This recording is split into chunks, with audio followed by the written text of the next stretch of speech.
the program started off differently. No Mussolini! Just Punk sitting cross-legged in the ring. What they used to call it Indian style when we were in grade school. Everybody sit around the desk Indian style. We're going to have cookies. They don't call it that anymore. Now it's, what style is it now? Doggy style? Crisscross applesauce. Crisscross applesauce. Because of the way your legs crisscross.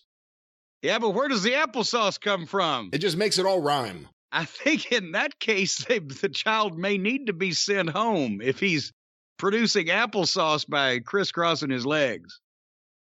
Possibly a medical fucking issue there. I don't know, though. Who am I to decide? I'm not a pediatrician. Start one of these fine Sprite Zeros. If it was Dr. Pepper, you'd be a pediatrician. So anyway, Punk started this show out. He looks directly into the camera. He speaks to the people. He sounds like it's coming off the top of his head. It's conversational. Gets to the point. He's talking about old shitty little Max from shitty little Long Island. Thought you might get offended there. He's just doing a promo. He doesn't mean it. Well, he does, but nevertheless. It's a rematch is what he's talking about. He wants that rematch with MJF. Wouldn't you know who won the pony and when this rematch is going to come up? March 6th at the Revolution pay-per-view. Well, that is convenient. And he was sitting there with a little gift box in front of him. And he again, a good promo. And then he unwraps the gift box because he's been saying that MJF, and this is this tied together perfectly. He's been saying that, or MJF has been saying that he's better than Brett in Calgary, better than Punk in Chicago, better than Piper in Portland. So Punk unwraps the gift box that's sitting there in front of him and pulls out a dog collar and chain. Okay, you want to be better than Piper in Portland? Well, and I mean, he didn't even need to explain it for this crowd because they're the smartest of the smart. And I jotted down, hopefully history will be recounted. And then, yes, Tony Schiavone started to, that reminds me of Piper and Valentine. And then gave no details whatsoever. But later on in the program, they covered it a little bit with the announcers talking about it. But Greg Valentine, I would imagine, is available. Yeah, remember he was there when they had the last dog collar match, wasn't he? Oh, that's right, he was.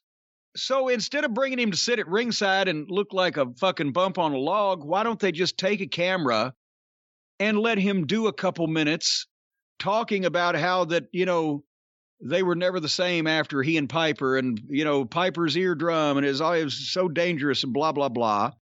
They can't show the footage. That's owned under the auspices of the WWE now. But for the sake of people who either weren't born or haven't seen the match from 1983? 80? I was going to say 82, 83. They haven't seen the match 40 years ago.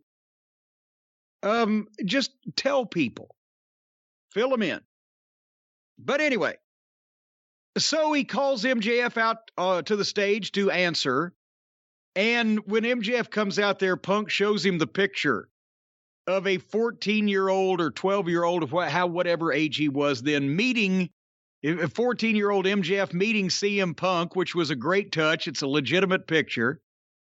And the people start chanting Punk, and MJF goes to fire back at him and is rattled and can't think of anything to say. For the first time in history, MJF can't speak and throws the microphone down and leaves. And now we get like Mussolini with extra chain.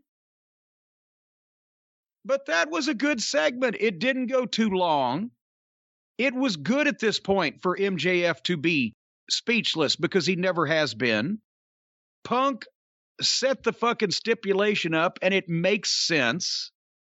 You understand where it came from. Not like a Texas death match that's not really a Texas death match to start a rivalry that's not really a rivalry for a world title from a champion that's not really a champion, blah, blah, blah. This worked. It made sense. Now we want to see Punk and MJF dog collar match. And he, where he's going to leave MJF's blood all over the ring on the pay-per-view.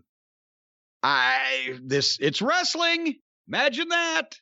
What'd you think? Thought it was good. Thought it was really good. Maybe a little too long, especially considering how many other long promo segments would end up happening on this show, including right after this. I liked it. I'm intrigued by, we've never seen MJF just walk away. What's the reaction going to be next week? They're running out of time. Not running out of time, but there's only a few more episodes before the pay-per-view. There's going to be some sort of reaction. He's got to get some heat. Yeah, I mean, they're not going to just leave it at that. So this has been the one feud that week to week has made sense since the beginning. So they're going to do something next week. I'm intrigued to see what it is. And I wasn't sure he had a gift box. You said he had a gift box. I was looking at it like, what is that? It looked like a fucking birthday present to me. I don't know. I guess I didn't see it that way. I thought he was maybe hiding something he was looking at. They got these new things called a high-def television. Oh, shush. I saw what it was. I didn't recognize rabbit ears. The picture was snowy because you had to turn the fucking antenna. If I could find someone to fix tube TVs, I'd be in heaven right now because I got some good stuff here. But anyway, my point was going to be, there were a few points where, because it went a while and he was talking more than yelling a promo, you did hear some fans acting up in the background, but then he would pull them back in. And when he finally pulled out that dog collar and you heard the crowd reaction, and then just the little shit he was doing, like putting it in his own mouth to show what's going to happen. I thought it was really strong, and I am looking forward to this match. AEW has done a rematch that I want to see. And I'm really looking forward to seeing what this dog collar match, because I don't think these two guys are going to let us down. I think it means something to them, too. Yeah, and it's not going to be ridiculous, diamond cutters off the top of the ladder with the dog collar. It's going to be shit that makes sense, one would imagine. I will say you did mention that this was long for a talking segment with so much other talking on the show. That's why they should have cut down some of the other talking, because none of it was as important as this. I agree. So Tony Schiavone quickly in the back with Christian Cage, Jungle Boy, and Dino Douche. The information they imparted to us in like a 1-minute backstage pre-tape was that there will be a triple threat tag team title match at the pay-per-view where two teams are challenging Jungle Boy and Dino. But next week, there's going to be a tag team battle royal on TV to see who, I guess, those two teams are. And in 2 weeks, there's going to be some other kind of battle royal on TV to determine something else. Is that what you remember? You got more out of that than I did, because at this point, all three of those guys, every time they talk, it's like Charlie Brown's teachers talking. I just don't hear anything. Peanuts parents. I have no idea what they're involved with or what they're doing, and I don't really care. There's going to be battle royals next 2 weeks on TV and a multi-team tag team title match on the pay-per-view. So this is going to be a goddamn clusterfuck.